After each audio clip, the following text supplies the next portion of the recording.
That's all from us. Now on BBC One, it's time for the news where you are. From me, good afternoon.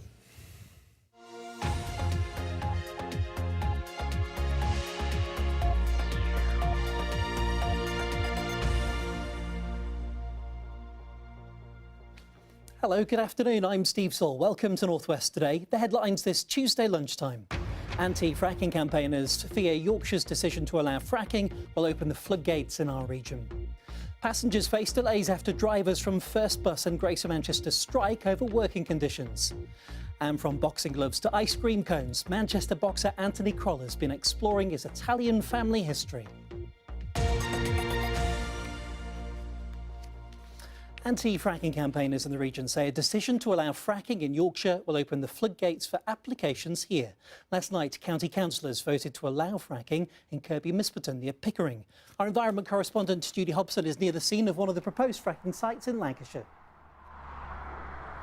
Yes, this is Preston New Road. You might remember that county councillors voted no to fracking here and to another site at Rosica in the summer. Well, the North West Energy Task Force says that this decision in Yorkshire was rational because they say it will bring jobs to the north. Well, Bob Dennett has been an anti-fracking campaigner for nearly 5 years. Bob, do you think that the impact of this happening in Yorkshire will have any impact here in Lancashire?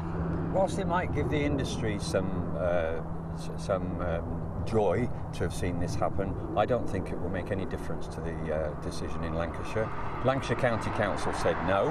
That was democracy at work. But the government is now going to make that decision. That's not democracy working. And again, we have to wait and see because the planning inspector's report hasn't been released yet. Some anti-fracking campaigners think that more applications could get through now. I'm inclined to agree with that suggestion because Lancashire County Council's decision empowered other councils around the country to say no. But now that one council has said yes, that could then empower others to say, well, we'll do that as well. Thank you very much. Well, a decision on whether fracking can take place here should happen in the summer. OK, Judy, thank you very much. The MP for Lancaster and Fleetwood has denied allegations she broke the law on election expenses in last year's general election. Kat Smith says she's confident that no case will be found. Lancashire Police says it's investigating claims the Labour MP broke the limit on campaign expenses when she rented an office in her constituency and bought stationery. An investigation started into the cause of a fire at an industrial unit in Greater Manchester. Crews were called to a used car garage on Ashton Old Road in Openshaw this morning. Now, thousands of people who use buses in Greater Manchester facing disrupted journeys today. Around 50 First Manchester routes in Oldham, Salford, Rochdale and North Manchester are all being affected. Well, Neil Clark is from the union Unite and is with me now in the studio. Neil, good afternoon. What's the strike all about? The strike is in dispute and in protest over a series of breaches of long-standing agreements with the employer that the employer has freely entered into, as well as Unite. Unfortunately, the employer has chosen to breach a number of agreements while our members have acted with integrity and honoured those agreements at all times. First, tell us they're working on it and trying to come to a resolution with you. Did it really have to come to strike action? Well, these issues, some of those issues go back as long as 12 months, and we had talks with ACAS in the region of 12 months ago. The employer accepted at that time that they were in the wrong in their methodology. However, they stood by their decisions. So we feel it could have been avoided, but at the end of the day, we expect when we honour agreements and sign up to agreements that both parties do in fact accept the principle and the discipline of those agreements, and the employers failed to do so. Neil, good to talk to you this lunchtime. Thank you very much indeed. Neil Clark from the Unite Union. Now, Manchester's northern quarter is being transformed this week into an explosive canvas of colour over the next few days. It's all part of a new street arts festival called City of Hope. It's raising awareness of homelessness and immigration, as Eno Erator reports. It's a kaleidoscope of clashing colours climbing up the backs of big buildings in Manchester. But these aren't just jolly pictures. It's artwork inspired by serious social issues. So our work is to try and raise awareness around the male suicide rates in the UK, as it's one of the leading causes of deaths in under 40s. Cities of Hope is a 9-day graffiti festival in the northern quarter, an area already home to lots of homegrown street art. But 9 international artists from as far away as South Africa, Spain and Switzerland are here to create new graffiti landmarks based on gritty global issues.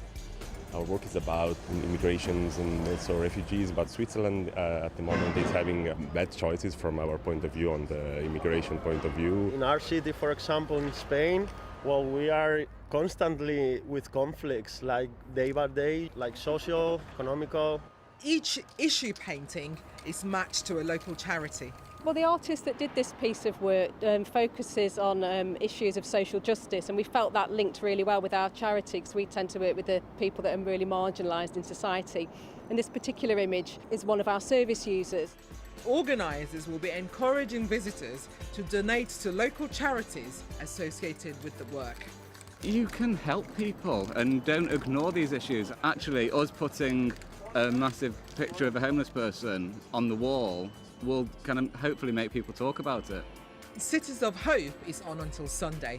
Eno Erator, BBC North West Today in Manchester. Some amazing artwork there. Now, from boxing gloves to ice cream cones, world champion boxer Anthony Crolla has gone back to Ancoats to explore his Italian family history. It's all for a new pilot documentary. Well, Anthony joins us now alongside Michaela Hume, a local historian. Good to see you both. Thanks for coming in. Michaela, first of all, tell us where the idea for the documentary came from. I think as a historian, I've always been fascinated about people's family history and where they came from, especially world champions. And I wanted to explore the idea of, was there something more than just talent that these people have that makes them world champions? So I thought I'd go back and see if it was in their family history and their DNA. And Anthony, what did you learn about yourself while you were making this documentary? Yeah, I learned an awful lot about family that I didn't know and how tough they had it back then, and maybe a little bit of their stubbornness and their fighting spirit come through in me. I'd like to think so anyway. Do you really think that? You think that that kind of determined to make it work here in Greater Manchester and the North West now impacts on you? Yeah, certainly. I think it sort of gets passed down into you, and a lot of people are sort of influenced by the parents and they're influenced by their parents. So I think down the line it's sort of stuck with me, or it's been passed down to me, yeah. Had you looked into your family heritage?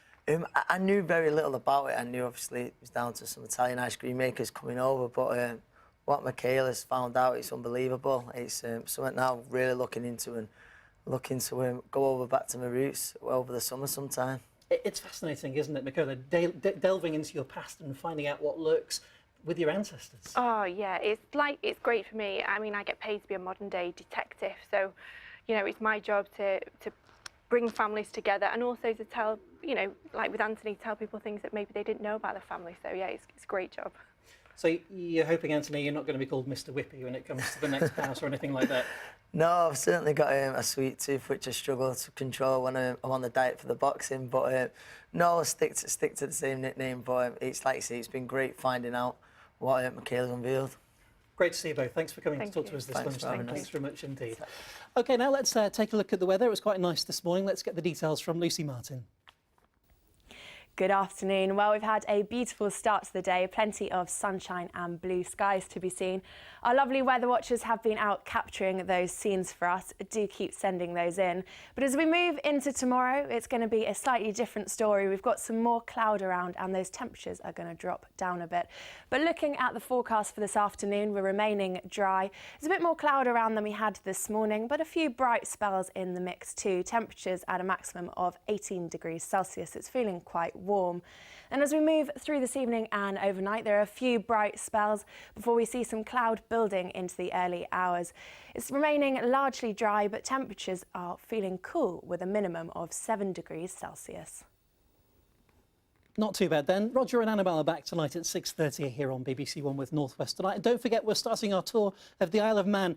Is it all about superbikes and the TT, or is there a lot more to the islands that we just don't know about? Find out tonight at 6:30. From me for now, though, have a good afternoon. Goodbye.